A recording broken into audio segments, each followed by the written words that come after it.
안녕하세요. 우리의 지갑을 지키고 삶의 지혜를 더하는 채널, 일상생활 경제학입니다. 여러분, 요즘 마트 가거나 주유소 들을 때마다 나도 모르게 한숨부터 나오지 않으시나요? 분명 작년이랑 똑같이 먹고 똑같이 움직이는 것 같은데, 결제 문자 속 숫자는 왜 이렇게 낯설게만 느껴지는 걸까요? 내 월급 빼고 다 오른다는 말이 단순한 농담이 아니라 뼈아픈 현실로 다가오는 요즘입니다. 오늘 일상생활 경제학에서는 뉴스 속 딱딱한 숫자가 아니라 우리 집 식탁 위 라면 한 그릇과 주유소 가격표에 숨겨진 진짜 경제 이야기를 나눠보려고 합니다. 이 영상이 여러분의 현명한 소비와 경제적 안목에 작은 보탬이 되길 바랍니다. 본격적인 이야기에 앞서 구독과 좋아요, 알림 설정은 채널 운영에 큰 힘이 됩니다. 그럼 지금 바로 시작해보겠습니다. 얼마 전 퇴근길에 출출해서 분식집에 들렀습니다. 예전엔 1,000원짜리 몇 장이면 가볍게 즐기던 김밥 한 줄이었는데 이제는 메뉴판 앞에서 잠시 망설이게 되더라고요. 김밥 한 줄에 라면 한 그릇에 더하니 어느새 10,000원 한 장이 훌쩍 넘어갑니다. 라면 가격표를 보니 문득 그런 생각이 들었습니다. 라면 값이 몇백 원 오르는 게 우리 삶에 얼마나 큰 영향을 줄까 하고 말이죠. 하지만 이건 단순히 몇백 원의 문제가 아닙니다. 라면은 우리 서민 경제를 상징하는 가장 기초적인 지표 중 하나거든요. 밀가루 값과 팜유값, 그리고 그것에 만드는 공장의 전기료까지 모든 경제 요소가 농축되어 있는 결정체인 셈이죠. 김밥도 마찬가지입니다. 김 한 장, 오이 하나, 시금치 한 단의 가격이 오르면 결국 우리 점심시간의 풍경이 바뀝니다. 소소한 행복이었던 식사 한 끼가 이제는 매일의 지출을 고민하게 만드는 경제적 선택의 순간이 된 것입니다. 물가 상승의 압박은 도로 위에서도 계속됩니다. 주유소 앞을 지날 때 휘발유와 경유 가격이 적힌 전광판을 보면 마치 주식 전광판을 보는 것처럼 가슴이 철렁합니다. 예전엔 기름 게이지가 한 칸만 남았을 때도 내일 넣지 뭐 하고 넘겼는데 이제는 단 10원이라도 싼 주유소를 찾기 위해 앱을 켜고 길을 돌아가기도 합니다. 그런데 여러분, 이 기름값의 변동은 단순히 내 차를 움직이는 비용만 올리는 게 아닙니다. 우리가 마트에서 마주하는 과일 한 바구니의 가격에도 이 기름값이 고스란히 녹아 있습니다.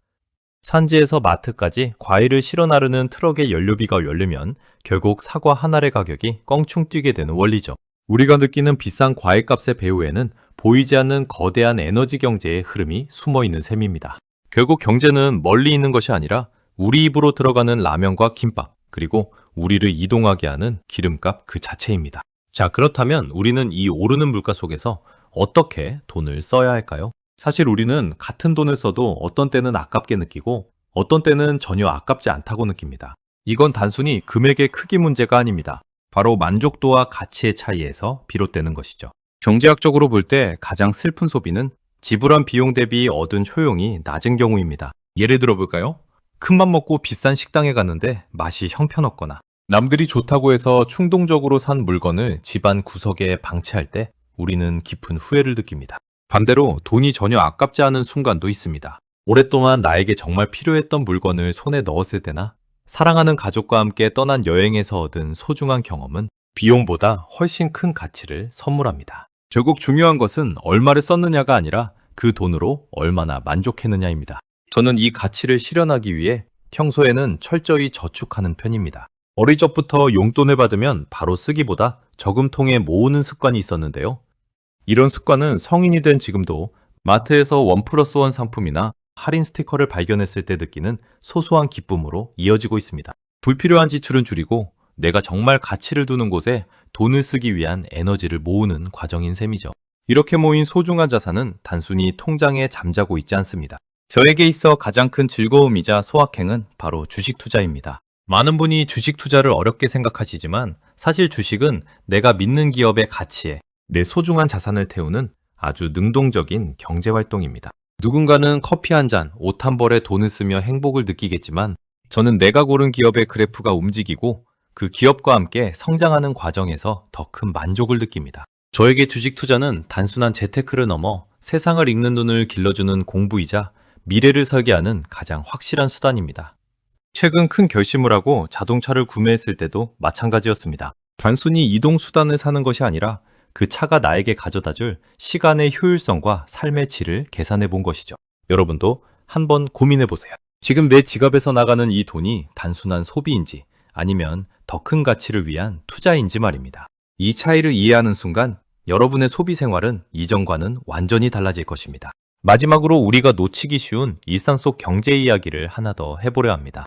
여러분은 요리할 때 혹시 먹을 수 있는 부분인데도 무심코 버리고 계시지는 않나요? 사실 경제학은 거창한 지표에만 있는 게 아니라 우리 집 부엌 쓰레기통 앞에서도 시작됩니다. 식재료를 알뜰하게 관리하고 낭비를 줄이는 것. 그것이 바로 가장 확실하고 즉각적인 수익률을 보장하는 재테크입니다.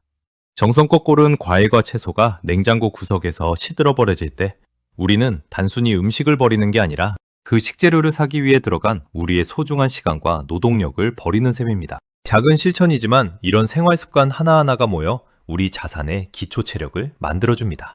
물론 우리가 이렇게 아끼고 주식 투자에 열을 올리며 치열하게 공부하는 궁극적인 이유는 무엇일까요? 아마도 자유 때문일 겁니다. 만약 나에게 돈이 무한정 많다면 무엇을 하고 싶은지 상상해 본 적 있으신가요?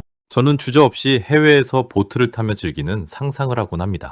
낯선 나라의 거리에서 느끼는 공기, 그곳 사람들의 경제활동을 직접 눈으로 확인하며 얻는 통찰은 그 무엇과도 바꿀 수 없는 인생의 자산이 될 테니까요. 하지만 그런 꿈 같은 미래도 결국 오늘 내가 내린 작은 경제적 선택들이 모여 만들어지는 결과물입니다. 막연한 대박을 꿈꾸기보다 오늘 내가 먹는 라면 한 그릇의 가치를 알고 주식시장의 흐름을 읽으며 내 자산을 소중히 다루는 태도가 먼저입니다. 지금까지 일상생활경제학과 함께 우리 주변의 물가부터 소비의 가치, 그리고 투자와 생활 습관까지 두루 살펴보았습니다.